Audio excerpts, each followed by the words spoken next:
Hello and welcome to young minds career institute. Hope all you guys are doing well. So आज के lecture में हम बात करने वाले हैं पेरिपेटस के एफिनिटीज के बारे में। यानी समझेंगे कि जो पेरिपेटस है वो बाकी जो दूसरे ग्रुप्स हैं उनके साथ किस तरीके की समानता को शो करता है। एफिनिटीज का सिंपल मतलब है कि हम यहाँ पर आज समानता के बारे में बात कर रहे हैं। यानी जो पेरिपेटस है वो एनिलिडा के साथ किस तरीके से समानता शो करता है, या जो ऑर्थोपोडा है वो उसके साथ किस तरीके से सिमिलैरिटी शो करता है, उसको हम आज इस लेक्चर में डिस्कस करने वाले हैं। अगर आप चैनल पर नए हैं और अभी तक चैनल को सब्सक्राइब नहीं किया है तो आई अर्ज की चैनल को सब्सक्राइब कर लीजिए, अपने दोस्तों से शेयर कर लीजिए। तो चलिए फिर डायरेक्टली मूव करते हैं अपने मेन टॉपिक के ऊपर। लेकिन उससे पहले अगर आप बीएससी जूलॉजी सेमेस्टर 1 या सेमेस्टर 2 के स्टूडेंट हैं तो आप सभी लोगों के लिए हमने अपना कंप्लीट ऑनलाइन कोर्स लॉन्च किया है जिसका प्राइस जस्ट 599 है। तो एक बार जाके आप इसको एप्लीकेशन पे चेकआउट कर सकते हैं। कोर्स से रिलेटेड अगर आपको कुछ ज़्यादा जानकारी की ज़रूरत है तो आप डायरेक्टली मेरे व्हाट्सएप पे कनेक्ट कर सकते हैं, उसका भी लिंक आपको डिस्क्रिप्शन में मिल जाएगा। तो चलिए फिर डायरेक्टली बात कर लेते हैं अपने मेन टॉपिक के ऊपर, जो कि है पेरिपेटस की एफिनिटीज़ के बारे में। तो एफिनिटीज़ का मतलब तो अभी मैंने आपको बता ही दिया है कि एफिनिटीज़ का मतलब होता है सिमिलैरिटीज़। इसका क्या मतलब होता है? सिमिलैरिटीज। यानी कि ये जो पेरिपेटस है आपका वो बाकी ग्रुप्स के साथ, बाकी फाइलम्स के साथ किस तरीके की सिमिलैरिटी शो कर रहा है उसको हमें बात करना है। ठीक है। यूजुअली मैंने आपको जब पेरिपेटस के एक्सटर्नल मॉर्फोलॉजी के बारे में बताया था, अगर आपने वो वीडियो नहीं देखा है तो आई अर्ज कि एक बार जाकर जरूर देख लीजिए, जिससे कि आज के लेक्चर की बहुत सारी चीजें आपको आसानी से क्लियर हो जाएंगी। ठीक है। सो मैंने आपको लास्ट लेक्चर में बताया था कि जो पेरिपेटस होता है उसको हम एनिलिडा एंड ऑर्थोपोडा के बीच का कनेक्टिंग लिंक बोलते हैं। इसके बीच का क्या बोलते हैं? इसको कनेक्टिंग लिंक बोलते हैं। ठीक है। और कनेक्टिंग लिंक बोलने का सिंपल मतलब ये है कि ये इसके अंदर कुछ ऐसे कैरेक्टर्स होते हैं जो एनिलिडा के अंदर प्रेजेंट होते हैं, और इसके अंदर कुछ ऐसे कैरेक्टर्स भी देखे जा सकते हैं जो ऑर्थोपोडा के अंदर प्रेजेंट होते हैं। ठीक है। तो उन्हीं चीजों को हम आज बारे में बात करने वाले हैं कि कौन से ऐसे कैरेक्टर हैं जो एनिलिडा में देखे जाते हैं और कौन से ऐसे कैरेक्टर हैं जो ऑर्थोपोडा में देखे जाते हैं। ठीक है। तो चलिए फिर बात कर लेते हैं वन बाय वन पीपीटी की मदद से। तो अगर पेरिपेटस की बात करें तो पेरिपेटस का खुद से एज सच किसी भी तरीके का कोई भी हमें इकोनॉमिक इंपॉर्टेंस देखने को नहीं मिलता। यानी हम ये नहीं बोल सकते कि पेरिपेटस की वजह से हमें इस तरीके का कोई फायदा होने वाला है।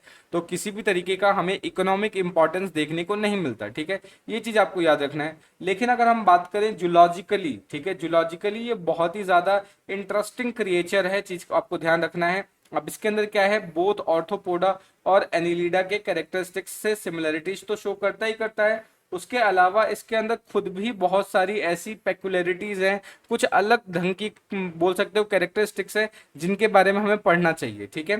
सो ये क्या है, ऑर्थोपोडा और एनिलिडा के साथ तो क्या है, कैरेक्टरिस्टिक्स की सिमिलरिटी शो करता ही है, उसके अलावा खुद से इसमें भी कुछ अपनी ही खुद की विशेषता होती हैं जिनको आज हम डिस्कस करने वाले। ठीक है। सो ये जो डायग्राम आप देख रहे हो बेसिकली ये क्या है, ये पेरिपेटस का डायग्राम है। ठीक है। सो इसके एक्सटर्नल मॉर्फोलॉजी के बारे में मैं यहाँ पे नहीं बता रहा बिकॉज हमने इसके ऊपर एक कंप्लीट वीडियो बना ही रखी है, तो आप इसको एक बार जाके जरूर देख लीजिए। ठीक है। सो ये पूरा का पूरा उसका स्ट्रक्चर है। अब हम सबसे पहले हम बात करेंगे कि जो एनिलिडियन कैरेक्टर्स है या एनिलिडा से ये किस तरीके से सिमिलैरिटी शो करता है उसको समझने की कोशिश करते हैं। ठीक है। तो सबसे पहली अगर हम बात करें तो इसकी जो बॉडी होती है वर्मी फॉर्म होती है, वर्म के जैसा होता है। जैसे आपने बेसिकली आपने क्या कहते हैं और अर्थवर्म को देखा है तो क्या होगा, उसी की तरीके की यहाँ पर बॉडी होती है, वर्मी फॉर्म बॉडी होती है। ठीक है। ये चीज आपको याद रखना है।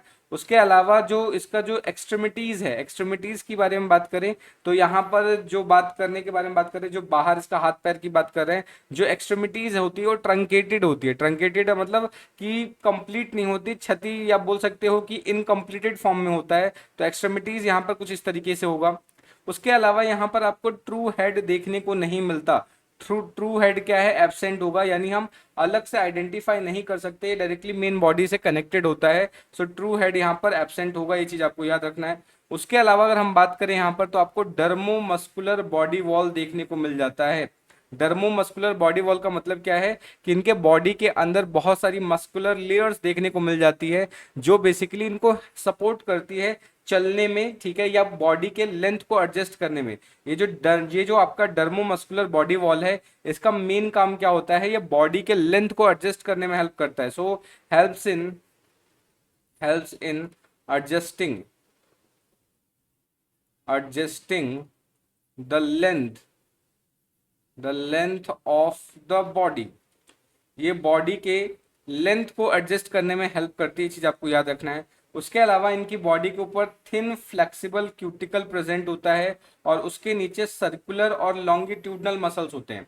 अब ये जो सर्कुलर और लॉन्गिट्यूडनल मसल्स हैं, इन्हीं मसल्स की मदद से ये क्या करेगा, अपनी बॉडी के लेंथ को एडजस्ट करता है। ठीक है, सो ध्यान रखना है कि डर्मोमस्कुलर बॉडी वॉल का सिर्फ एक ही मेन पर्पस है कि ये अपनी बॉडी के लेंथ को एडजस्ट करने में हेल्प करता है। ठीक है, अब मैं बार बार रिपीट कर रहा हूँ कि इसके ऊपर हमने एक्सटर्नल मॉर्फोलॉजी के ऊपर वीडियो बना रखी है, तो एक बार आप जाके उसको जरूर देख लीजिए, जिससे कि आपके एक्सटर्नल जो बेसिकली जो फीचर्स है वो आसानी से आप क्लियर कर पाओ। ठीक है, नेक्स्ट बात करें तो यहाँ पर जो लोकोमोशन होता है वो स्लो होता है। ठीक है, लोकोमोशन कैसा होगा, स्लो होगा, और and by peristalsis as in earthworm, यानी यहाँ पे लोकोमोशन बिल्कुल वैसे ही होता है पेरिस्टेल्सिस जैसा, जैसे कि अर्थवॉर्म में होता है। ठीक है, कॉन्ट्रैक्शन और रिलैक्सेशन की वजह से होता है, तो ये चीज आपको याद रखना है। उसके अलावा अगर हम बात करें, यहाँ पे जो स्ट्रक्चर होता है आई का, वो बहुत सिंपल होता है, कॉम्प्लिकेटेड नहीं होता। तो आई यहाँ पर सिंपल होगा, बिल्कुल वैसे ही जैसे कि पॉलीकीट्स के अंदर आपको देखने को मिल जाता है, वैसा ही आपको यहाँ पर सिंपल आई देखने को मिल जाता है। ठीक है, तो ये चीज आप याद रखेंगे। उसके अलावा नेक्स्ट अगर हम बात करें कि इनके बॉडी के ऊपर जो पैरापोडिया होता है, ये जो बाहर की तरफ जो आप लेग जैसा स्ट्रक्चर देख रहे हो, उसके अंदर किसी भी तरीके का जॉइंटेड लेग प्रेजेंट नहीं होता। ठीक है, तो ये ध्यान रखना है। उसके अलावा जो इनके जो अपेंडेजेस होते हैं, जो अपेंडेजेस हैं वो अंदर से कैसे होते हैं, खोखले होते हैं। ठीक है, बेसिकली कैविटी जैसा स्ट्रक्चर होगा। सो इनके जो अंदर का जो अपेंडेजेस है, ये जो अंदर वाला जो स्ट्रक्चर है अंदर से खाली होता है, खोखला होता है, ये चीज आपको ध्यान रखना है। और बेसिकली ये कि इसको हम ऐसा मानते हैं कि जो इनका अपेंडेजेस है, ये इनके मेन एक्सोस्केलेटन का ही आगे पार्ट है, या बोल सकते हैं कि जो काइटिन है इसके बॉडी के ऊपर, उसी का एक्सटेंशन है। ठीक है, सो हम ऐसा मान के चलते हैं कि ये बॉडी वॉल का ही एक्सटेंशन है, कि ये मेन बॉडी है, उसी में से इस तरीके से पैरापोडिया निकल गया है। तो इस तरीके से ये क्या है, एक्सटेंशन है, बॉडी वॉल का एक्सटेंशन मान लिया जाता है। ठीक है, तो ये चीज आप उसके बारे में अच्छे से याद रखना है। नेक्स्ट अगर हम बात करें तो यहाँ पर आप देखेंगे कि जो एलिमेंट्री कैनाल है, एलिमेंट्री कैनाल कैसी है, सिंपल है, स्ट्रेट है। ठीक है, और उसके साइड में आपको देखने को मिलेगा माउथ और एनस, यानी एक साइड माउथ देखने को मिलेगा और दूसरी साइड एनस देखने को मिल जाएगा। ठीक है, उसके अलावा यहाँ पे नेफ्रीडिया की बात करें, एक्सक्रीशन में जो पार्टिसिपेट करता है वो कैसा होगा, सेगमेंटली अरेंज होगा और पेयर्ड स्ट्रक्चर होता है, यानी सेगमेंटेशन की फॉर्म में देखने को मिलेगा और पेयर्ड स्ट्रक्चर होगा।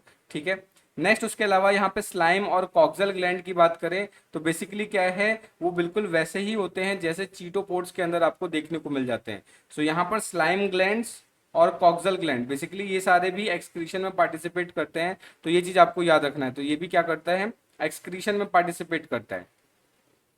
सो ये चीज आपको याद रखना है, तो बिल्कुल वैसा ही होता है जैसे चीटोपोड्स के अंदर आप इसको देखते हो। ठीक है, उसके अलावा इनकी बॉडी के ऊपर जो सीलिया है in the excretory and reproductive ducts, यानी यहाँ पर क्या है कि एक्सक्रीटरी और जो रिप्रोडक्टिव डक्ट्स होते हैं वहां पर मूवमेंट के लिए इनकी बॉडी के अंदर सीलिया प्रेजेंट होता है, उस ट्यूब लाइक स्ट्रक्चर में सीलिया प्रेजेंट होगा। ठीक है, तो ये चीज आपको इसके बारे में अच्छे से याद रखना है।